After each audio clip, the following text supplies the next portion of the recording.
Australia is a land of striking beauty and diversity. From its cities to its lush forests to its arid outback, the world's smallest continent leaves travelers spellbound. Australia also has an amazing and often harsh history.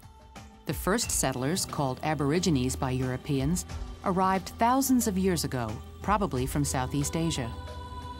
Then in 1770, the explorer Captain James Cook claimed Australia for Britain. European settlers began to arrive, and the Aborigine population suffered disastrously.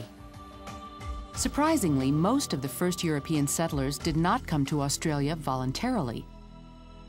They were forced to migrate. They were convicts who had been sentenced to deportation.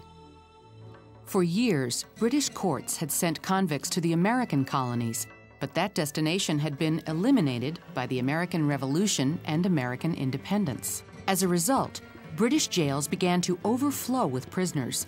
Many were dangerous criminals who had committed serious offenses. But many others were poor people from Britain's growing cities whose only crime was that they were unable to pay their debts. And others were political prisoners. Often they were Irish who had taken action against British rule. To solve the problem of prison overcrowding, British officials developed a daring scheme. They would turn Australia into a penal colony for convicts. The first ships arrived in Australia in 1788. More than 150,000 convicts were eventually transported to the continent. Australian officials used convict labor to clear the land. They planted crops and established herds of sheep and other livestock. The government also forced prisoners to work on public projects, such as the construction of government buildings and roads. Convicts were dispersed throughout the colony to provide free labor to settlers. While the convicts spent their days making Australia comfortable for others, they themselves lived under extremely harsh conditions. When they weren't working, they were constantly watched by guards. Their small and windowless cells exposed the prisoners to heat and cold. The convicts were forced to wear heavy chains on their legs that prevented them from escaping. After they finished serving their sentence, they could enter society as free citizens. But for some, the wait for freedom was too long. Escape was difficult, but not impossible. Convicts were able to break their chains with the tools they used for work projects. After freeing themselves, they ran into the wilderness, hoping never to be found. As a result of social reforms, the last convict ship arrived in Australia in 1849. British officials attracted free citizens to immigrate to Australia by giving them free land. The new settlers felt superior to the Aborigines that they were pushing off the land.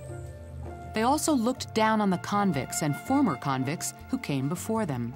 It was very important to people to be the people who weren't convicts, to make sure that everybody knew they weren't convicts. They didn't want to be, mistaken for one of them. As more settlers arrived and as convicts continued to finish their terms, Australians were creating a national identity for themselves. They didn't want to be a colony of the British Empire. They wanted to have a government of their own. In 1901, Britain helped the colony become the independent Commonwealth of Australia. Its democratic government was based on a constitution that drew on both the American and British models. Australia kept its ties to Britain by recognizing the British monarch as its head of state. Today, Australians look back at their past with both pride and curiosity. The days of the penal colony are gone forever.